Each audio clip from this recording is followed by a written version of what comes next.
ఇక వివరాల్లోకి వెళ్తే ఒకవైపు బీఆర్ఎస్ కాంగ్రెస్ నాయకులు బస్తీమే సవాలంటూ సవాళ్లు ప్రతి సవాళ్లతో హైదరాబాద్ అట్టుడుకుతుంటుంటే మరోవైపు హైదరాబాద్ శివారు బోడుప్పల్లో తెలంగాణ రక్షణ సేన భూ పోరాటం ఉద్రిక్తతకు దారితీసింది. టీఆర్ఎస్ అధినేత్రి కల్వకుంట్ల కవిత బొడ్రాయికి పూజ చేసి తెలంగాణ ఉద్యమకారుల కాలనీ ఏర్పాటు చేస్తారంటూ చేసిన ప్రయత్నాన్ని పోలీసులు అడ్డుకున్నారు. ఉద్యమకారుల టెంట్లను పోలీసులు పీకి పారేశారు. దీంతో చెంగిచెర్ల వద్ద కార్యక్రమాన్ని నిర్వహించేందుకు ప్రయత్నించిన కవితను పోలీసులు ఈడ్చుకుంటూ తీసుకెళ్లారు. ఆమెను అరెస్ట్ చేసి బొల్లారం పోలీస్ స్టేషన్కు తరలించారు.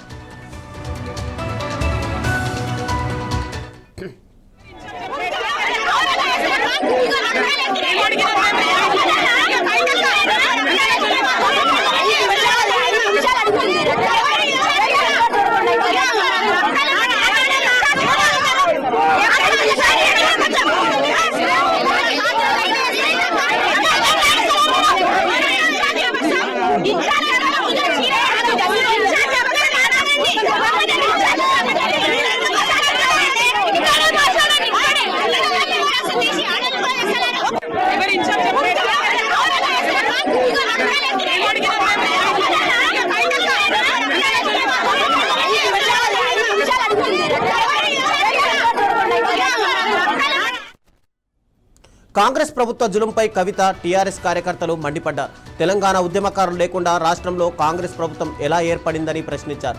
ఉద్యమకారులను ఇబ్బంది పెడితే రేవంత్ ప్రభుత్వం మనుగడ సాధించే ఛాన్స్ లేదని శపించారు.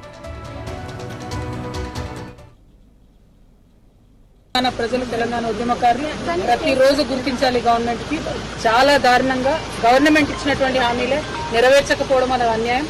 వాళ్ళు ఇచ్చిన హామీలే అడిగాం తప్ప కొత్తగా ఏం అడగలేదు. మళ్ళీ డిమాండ్ చేస్తున్నాం, ఉద్యమకారులకు ఇవ్వాల్సిన ల్యాండ్ ఇవ్వాలి, 250 గజాలు ఏదైతే చెప్పినారు ఇవ్వాలి. అది అడిగినందుకు ఇవాళ ఉద్యమకారుల మీద లాఠీ చార్జ్ చేయడం, ఉద్యమకారుల రక్తం చిందేటట్టు చేయడం ఖచ్చితంగా కాంగ్రెస్ గవర్నమెంట్కి కౌంట్ డౌన్ స్టార్ట్ ఈ రోజు.